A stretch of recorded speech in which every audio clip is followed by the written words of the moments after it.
Thank you, lion dancers. You know it's a special occasion in San Francisco anytime you see the lion dancers here. And we are certainly celebrating a special occasion today. So it's so wonderful to see everybody. The weather is wonderful. The program with all the skaters was wonderful. It's great to see everybody here today. And you know what we're celebrating, right? We are celebrating because this 3.3-mile stretch of road behind me is finally, permanently car-free. And it's wonderful to see so many people still behind us, just walking and biking and skating, and it's wonderful to see people of all ages enjoying this promenade. My name is Carolyn Tyler, and I am your MC for this long overdue celebration. I was a news reporter and an anchor at ABC7 for more than 30 years, and thank you. I covered a lot of the city's challenges and also successes, and this is certainly a major success. JFK Drive is such a massive success that it is resonating all over the country. People are talking about what you have managed to do here. It's hard to believe that this oasis, where now we're going to see all sorts of cyclists and pedestrians and walkers and everybody coming out and enjoying it. It's hard to believe that this was once on the high injury network. Can you believe it? Now it's off permanently. And that success is thanks to all of you, and it's thanks to the bold leadership of our mayor, London Breed, who has always been a strong advocate for the city's parks and open spaces. I was hoping she would come out here on roller skates, but guess not today. But please welcome to the stage the Honorable London Breed.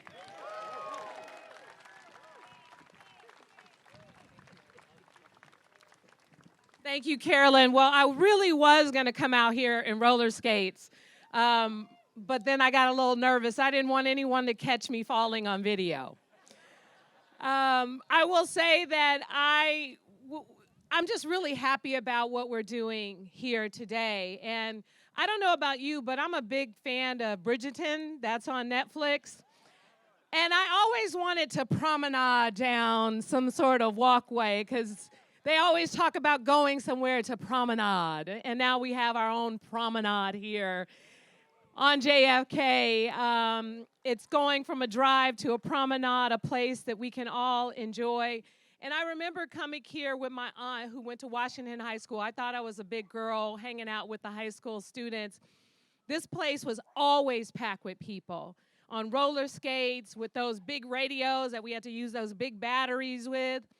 A lot of folks would roller skate, they'd walk, some bikers, but mostly roller skaters back then. And David Miles will remember that time because I think he was a grown-up during that time. I was just an itty-bitty kid. And the fact is, you know, this is an incredible park. And it's a huge park filled with open space with plenty of opportunities for so many different things. I know that many of you are so happy and grateful for what we were able to do together, not just me, but all of you who advocated for this for many years, as well as the members of the Board of Supervisors who are joining us here today, Supervisor Mandelman, Supervisor Marr, Supervisor Preston, and getting that level of support, because it does take courage, and I know that this was not an easy thing to do. But at the end of the day, this was the right thing to do for the people of San Francisco. And that's why I'm so proud to be here and so proud to kick this off. Golden Gate Park is a special place, and when I traveled all over the country and all over the world to talk about San Francisco, to talk about reasons to come to San Francisco, to visit the conventions, I talked about Golden Gate Park and the fact that JFK is now car-free, and the fact that we have Battery Bluff opening up, and Tunnel Top Park, and Francisco Park, and all these great, wonderful open spaces in San Francisco that are available. And I will say that this park was my saving grace during the global pandemic, and I know many of you felt the same way, because I would come up here on a regular basis in disguise. And I would see the people with their babies in strollers. I would see folks in wheelchairs. I would see people on their bikes. I would see kids roller skating. I would see them on their scooters. And the thing that I saw more than anything else was not just all of the folks who were using this area, but I love seeing the smiles on people's faces to be able to be out here in this way and to enjoy this incredible open space. So this is a victory for San Francisco. This is something that we will be able to treasure, that kids now growing up, going roller skating and hanging out on JFK Promenade will be able to share with their children in this city. And I want to really thank so many of the various mommy groups, because, man, when moms get together and they want something to happen, they don't mess around. You better get out of their way. I want to thank all the parents, the families, the community. I want to thank Church of Eight Wheels and David Miles. I want to thank the grannies over there, too, and all the great people. This is just really a beautiful day for San Francisco, and it means so much. And I'm just really so proud to be here today to sign this legislation. And I want to thank the Rec and Park Director, Phil Ginsburg, and the Director of MTA, Jeff Tumlin. They drove me nuts through this process, but they were fierce advocates for what they knew was the right thing to do. The city has changed.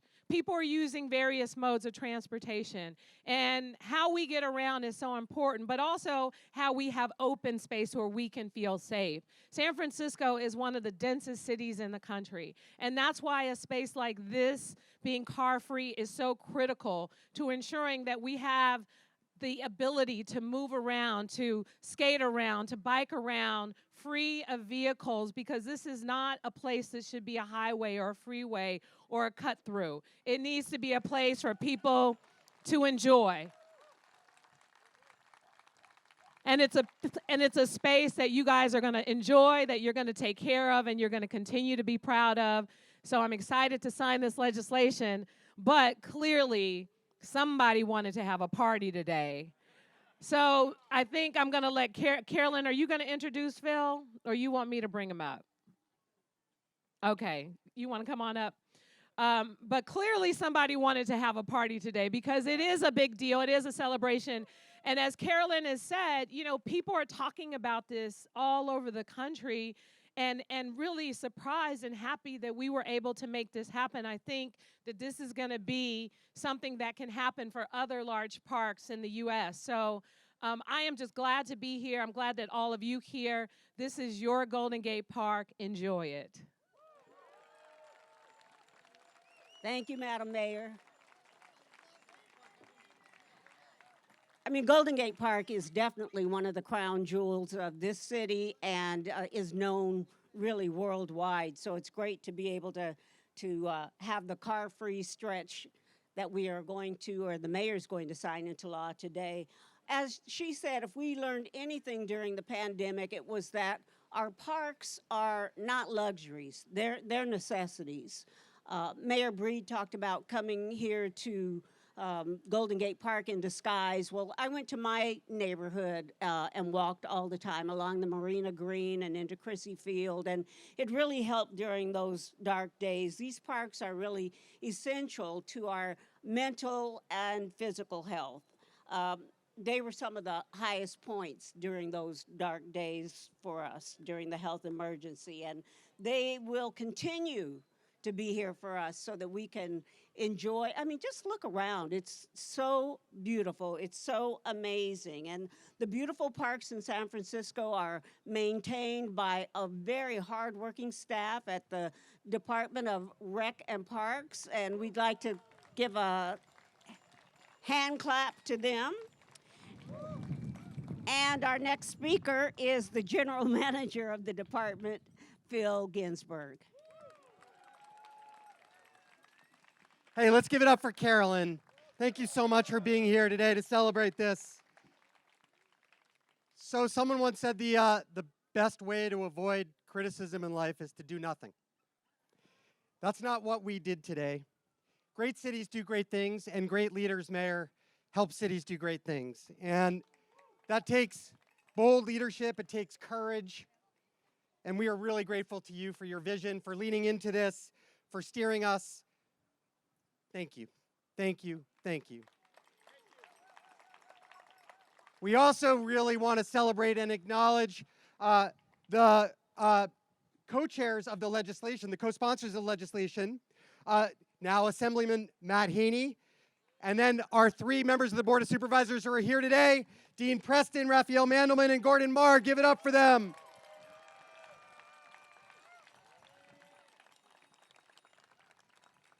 So, Golden Gate Park has always been the keeper of San Francisco's stories. It housed refugees during the 1906 earthquake and fire, and it sustained the heartbeat of the Summer of Love. Its Memorial Grove, and you see part of the AIDS quilt right here, is a place of national reflection for all touched by HIV and AIDS. And most recently, as the mayor noted, Golden Gate Park provided connection and healing during the COVID-19 lockdown. And for me, one of my greatest personal challenges during the COVID-19 lockdown was indeed having a mayor in disguise here every single day. Today we're adding a new chapter about the future of our city. This story is one of joy and safety, of people-centered parks, and the determination of families. Urban planner Fred Kent, who is probably the founder of the modern placemaking movement, said, if you plan cities for cars and traffic, you get cars and traffic. If you plan for people and places, you get people and places. Of course, that's easier said than done, and we couldn't have done it all without our partners from SFMTA. We are incredibly grateful to MTA staff for their hard work, and Jeff Tumlin, where are you? Just come on out and take a bow, please. Jeff is our leader. He is a visionary in the pursuit of a healthier, safer, and more sustainable San Francisco, huh? And he's here every day too. I got a handful of difficult customers. Anyway, Jeff, thank you for leaning into this with your technical expertise, but most importantly, with your heart and empathy for making sure that this park is accessible and available for everyone. Thank you, Jeff, so much. I also, as Carolyn mentioned, really want to thank our Rec and Park team who shepherded this project over 2 years and surfed impassioned debate on all sides.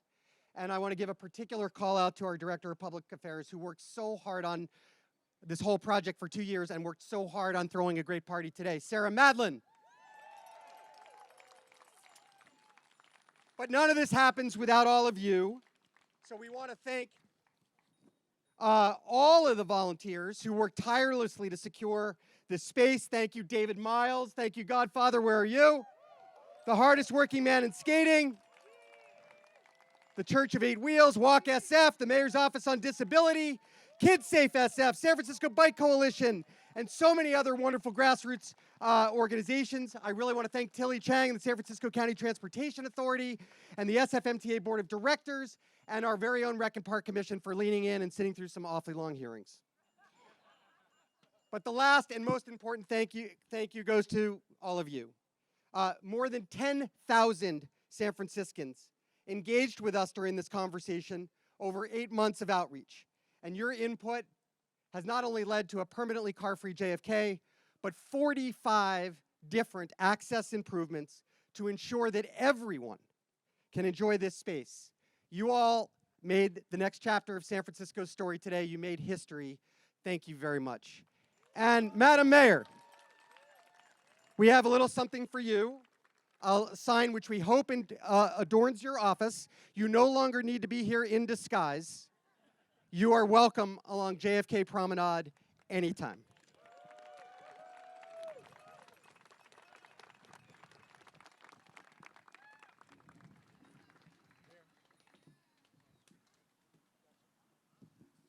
Now, if we can only find that guy from Bridgerton to go with you along the... Mr. Hotness, yes. Thank you, Phil, for those words. You know, Car-Free JFK at its heart is all about kids, as the mayor mentioned. I grew up in Cheyenne, Wyoming, and it's big, wide, open spaces, and I never had to worry about a car, you know, running me down when I was trying to learn how to ride a bicycle. In a big urban city like this, that's not necessarily the case. So when you think about Car-Free JFK, I think about the kids who can learn how to skate following in the footsteps of David Miles, or can learn to ride their bike with their parents. Things like that. They can get out in nature. They can play. The fresh air is accessible. Those are the things that really make a difference. And parents, as the mayor mentioned, played a huge role in advocating for this car-free space. And so we want to recognize one mom, but she really encompasses the work of a lot of the moms and dads who are pushing for the last couple of years trying to get this going. So please welcome to the stage now District 1 mom and advocate, Leanne Chang.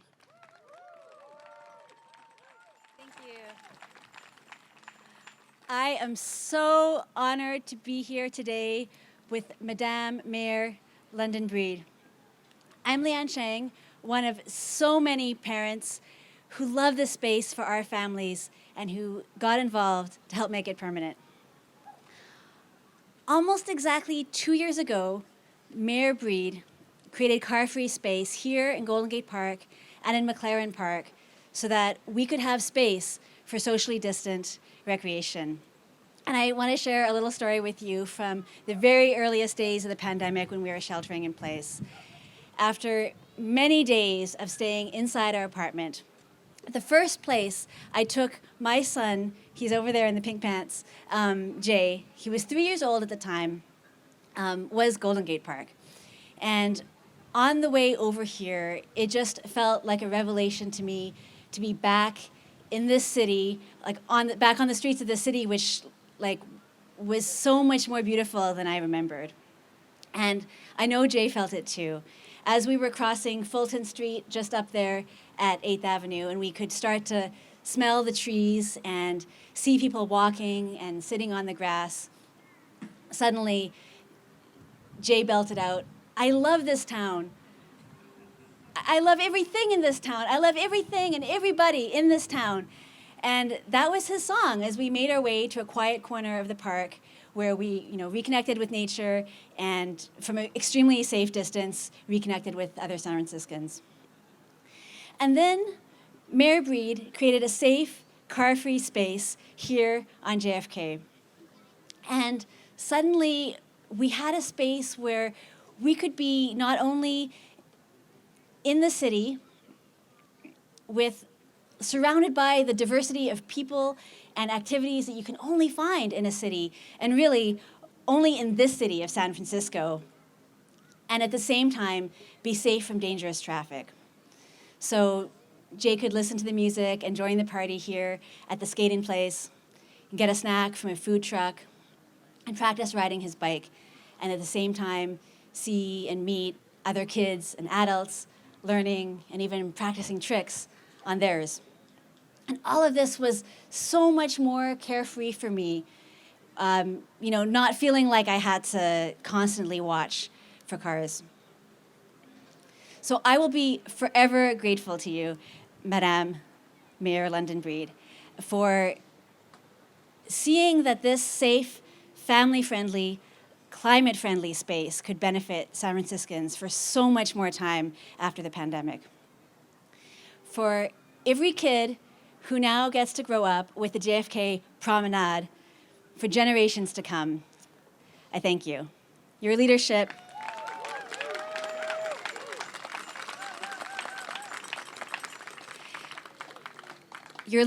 in creating the JFK Promenade makes me feel the way I think my son did when he sang out, "I love this town. I love everything in this town. I love everybody in this town." So thank you.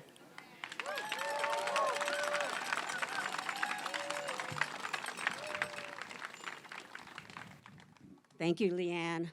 I love this town. I love this new promenade. And I'd like to thank everybody who came out today to celebrate. So we're going to conclude our speaking portion of the program, but we want all the speakers to gather around because the mayor is now going to make this promenade official. She's at the picnic table. Everybody should go over there as she signs the car-free JFK ordinance into the law of the land. All right, are we ready to see this become law?